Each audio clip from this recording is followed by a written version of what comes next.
Wall Street is not trying, they're really trying to figure out the White House. So it's Wall Street versus the White House. And the White House is saying, look, you're going to have to take a hit, Wall Street. Don't you get it? Before we get this thing really right, we're going to have to administer some pain.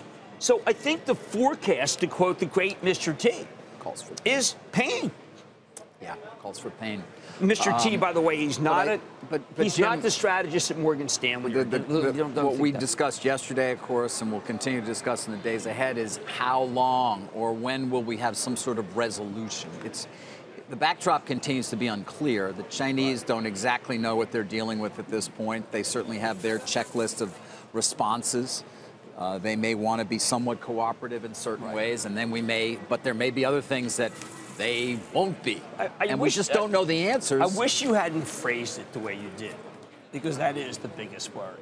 How long? We got a May 1 deadline on steel.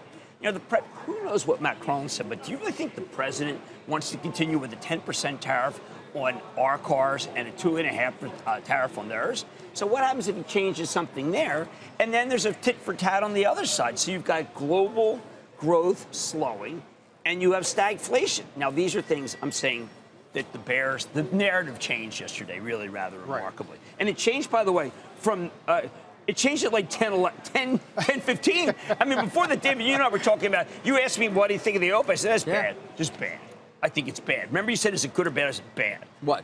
Yesterday, the setup. When I was like a negative Nancy. You were. No offense to my sister Nancy. No. In fact, Carl and I were talking about your good calls lately. Oh, my gosh. Yeah. Hey, listen, you have your share of bad ones, so you might as well call out the good ones. Thank you so much, because I always like a little bit of humiliation in the morning. Remember that what we're seeing is conference calls where people are genuinely concerned about tariffs, but they don't say it. Like, no one wants to say, listen, if President Trump makes a truce and these things go away, we have not seen the high water mark. You'll look back and think, wow.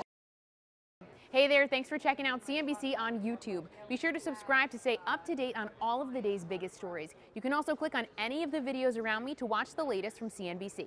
Thanks for watching.